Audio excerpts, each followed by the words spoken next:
Akkam ooltan abbaa? Fayyaada. Akkam jirtu? Nagaadha. Aramaa jirtu? Jenneerra. Egaa takka otoo sin dubbisne nu heeyyamtu hojii sin hiiksisuu baanne. Homaa rakkoon hin jiru, maan rakkoo qabare. Maan rakkoo qaba. Egaa takka hojii sin hiiksisna kaa. Haa ta'u nan dhufa. Gara keessan dhufuufi midhaan keessan sin jalaa balleessina. Nan dhufa. Tole.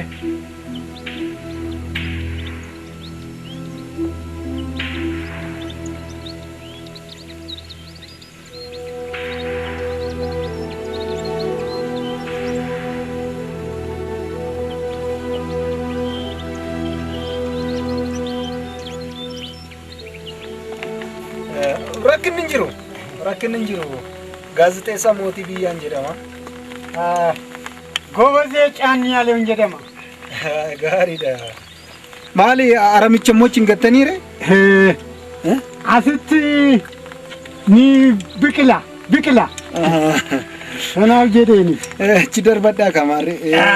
Haa ta'u kun akkasitti wayyaa.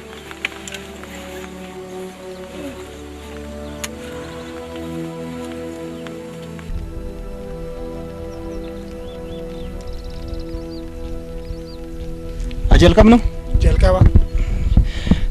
Tole egaa mee gaaffii xiqqoo ishee akka nu deebistan barbaanneetidha.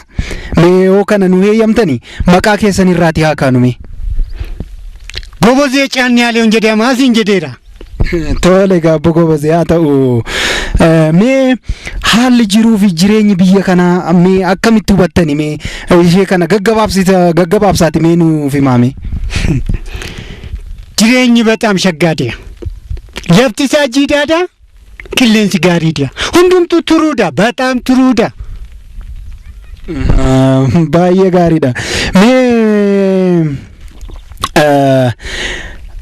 namoota biyya keessaniitiif namoota sin achitti dhiistanii dhuftaniif mee dhaamsa maal dabarsitu mee kana gabaabsaadhuma mee nutti himaame haala biyya kana haala jiruuf jireenya maal daamtu jechuun mindeet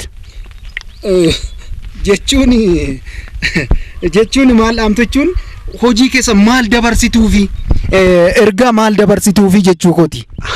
Hundumtuu adufanii hundi isaanii adufanii biyyi jiidhaadha lafti jiidhaadha bishaan qulqulluudha boqqolloon baqqala dinnichi darrasa daraaraa jira biyya aannanidha biyya dammadha biyya loonidha biyya daadhiidha kuni gannatiidha adufanii hundi isaanii adufanii.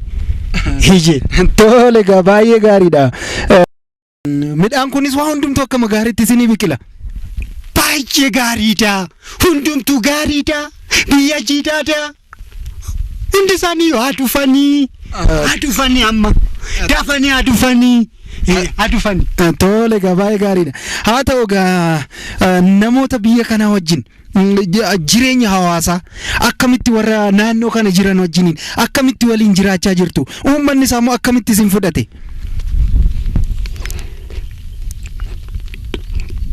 Namoonni biyya kanaallee gaariidha. Namoonni biyya kanaallee gaariidha. Maali rakkinni jiraa?